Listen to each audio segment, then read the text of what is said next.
This is the last column for this year, and we are going to discuss young heart failure, how that startled Indians in 2021, and what India should be doing about it.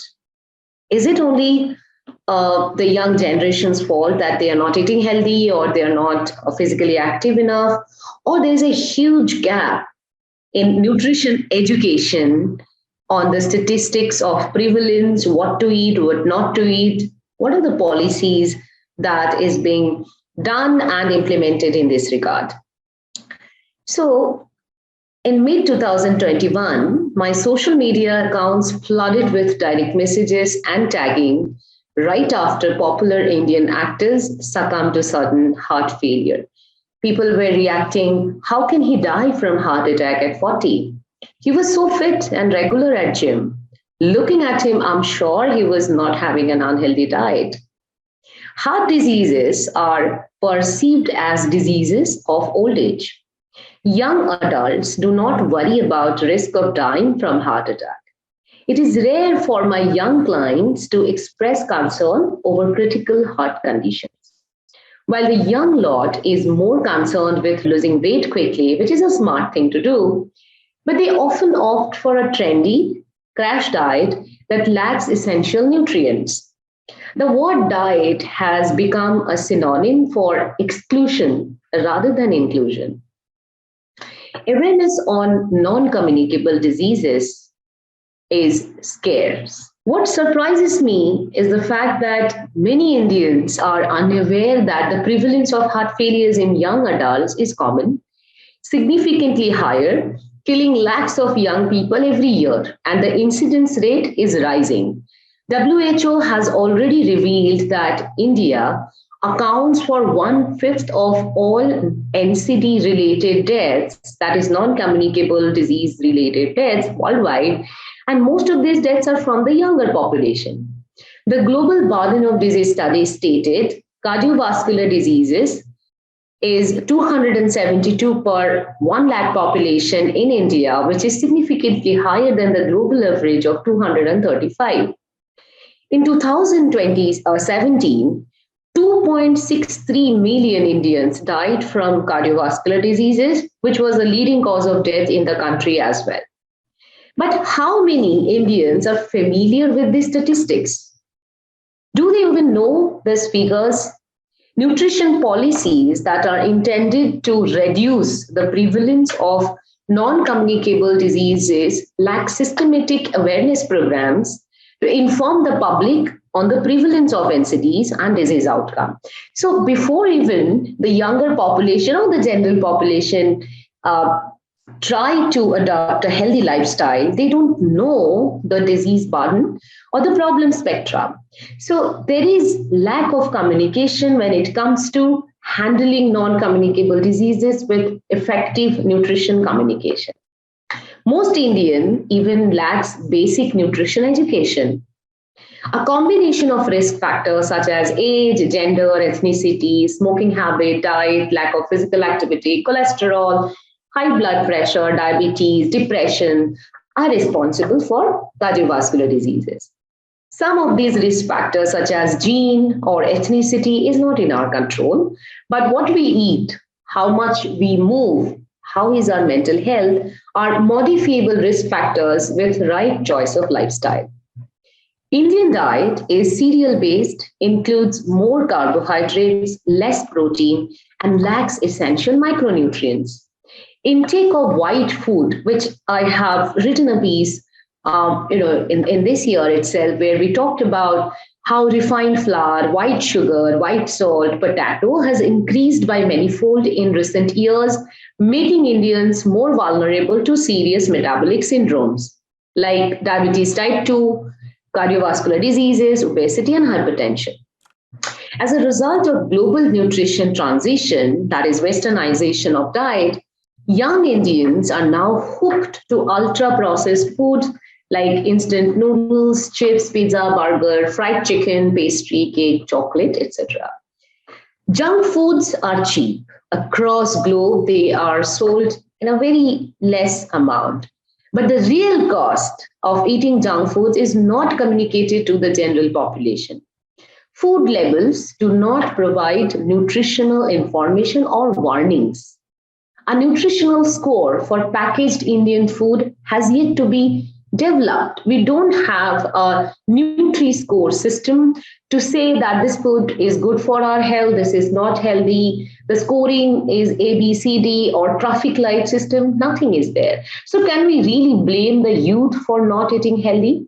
From my personal practice, I confirm that 50% of young Indians are not aware of basic nutrition education.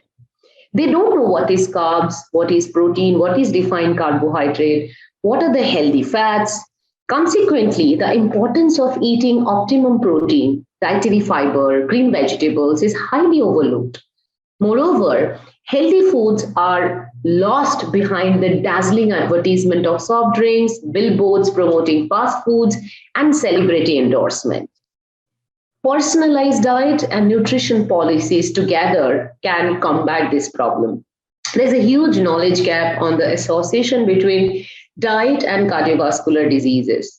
Indian food system and nutrition policies need a significant revamp on nutrition communication strategy to prevent and manage cardiovascular diseases and other non-communicable diseases.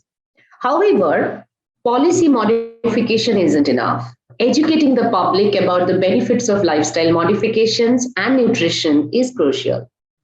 So maybe going forward in this year, we can look at these policies, which will also include effective nutrition communication and basic nutrition education by digitalization or whatever mode is possible, so that people know that what they are dealing with. Apart from policy modification and effective implementation, personalized nutrition is a key to prevent mortality and morbidity. Eat whole food, avoid packaged and processed food as much as possible. This is a single mantra to ensure healthy eating. Make your plate balanced with varieties of whole food like lean protein, which can come from chicken, whole eggs, fish, paneer, soy chunk, tofu, chickpea, beans, legumes, etc. Vegetables, all green vegetables, leafy vegetables, colorful vegetables like carrot and beet, everything. Low sugary fruits like guava, pear, berries, peaches, etc., yogurt or curd, and high fiber whole grains like oats, millets, quinoa, barley, whole wheat, etc., can be included in your daily diet. Dietary habits aligned to Mediterranean style of eating is best advised to prevent metabolic syndromes by reducing inflammation and oxidative damage. The nutrients that are highly overlooked in Indian diet are protein, vitamin D, and essential fatty acids such as omega 3 and omega 6. J. Ranganathan and colleagues reported an average Indian consumes just 47 grams of protein per day, lowest in the world.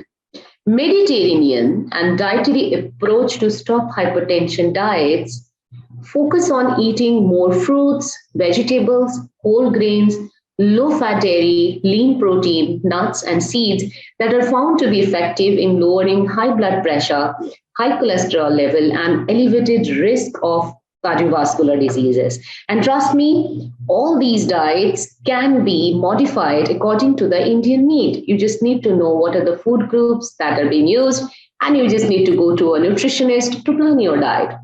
The role of vitamin D in reducing overall mortality risk from cardiovascular diseases is well documented. A 2021 study, including 6,329 adults, concluded that higher serum vitamin D3 level was significantly associated with lowering all cause and cardiovascular disease mortality. Sadly, vitamin D knowledge among Indians is limited. Not everyone go for an annual checkup. They don't even know what is their vitamin D level. What's more, despite of getting enough sunshine, more than 70% Indians are vitamin D deficient, and diet alone can't address that. I have just written this about this issue 2 weeks back.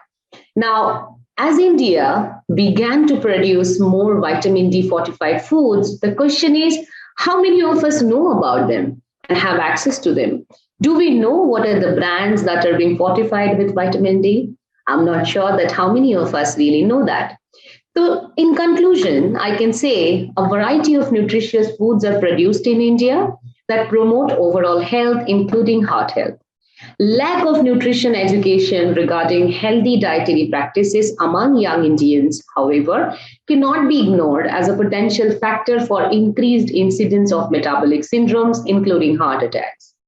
The development of comprehensive national nutrition strategy, including personalized nutrition and nutrition education, is vital to tackling non communicable diseases, in my opinion.